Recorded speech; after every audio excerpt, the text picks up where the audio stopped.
Hi everyone, my name is Nurse Lauren. I'm going to be showing you how to administer 75 units of Menopur. This medication can be left at room temperature.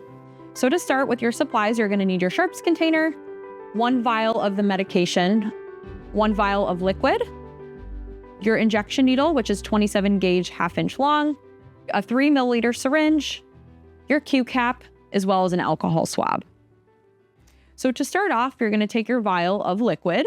For demonstration purposes, this has a gray cap on it, but yours probably has a peach cap on it.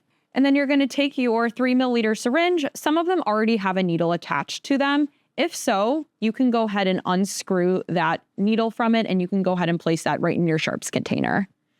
You're then going to take your Q cap, which these typically will come in the box with the Menopur medication.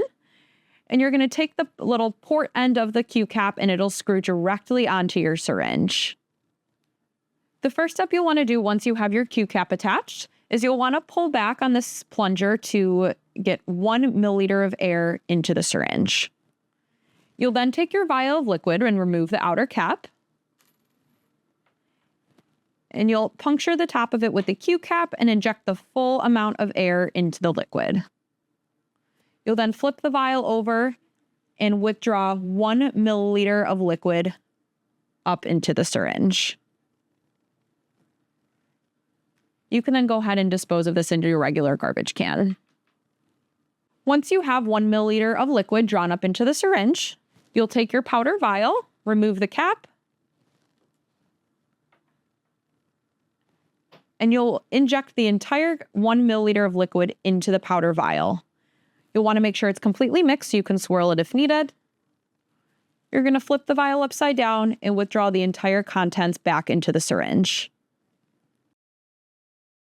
You'll remove this. It can go in your regular garbage can. And now you have a total of 75 units drawn up into your syringe and you're ready to inject. Next, you're going to remove your Q cap, which just screws right off, and this can go into your sharps container. And then you're going to take your injection needle, which again is the 27 gauge 1/2 inch long needle, and that'll screw right onto the syringe.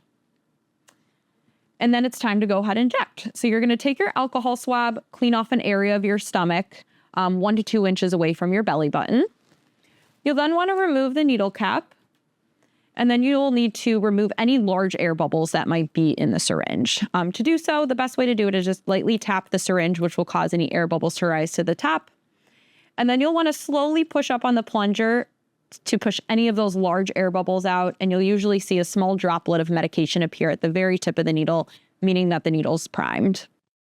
Once it's time to inject, you'll pinch that area of skin that you cleaned off with the alcohol pad, and this is going to go straight in at a 90-degree angle, kind of using a darting motion.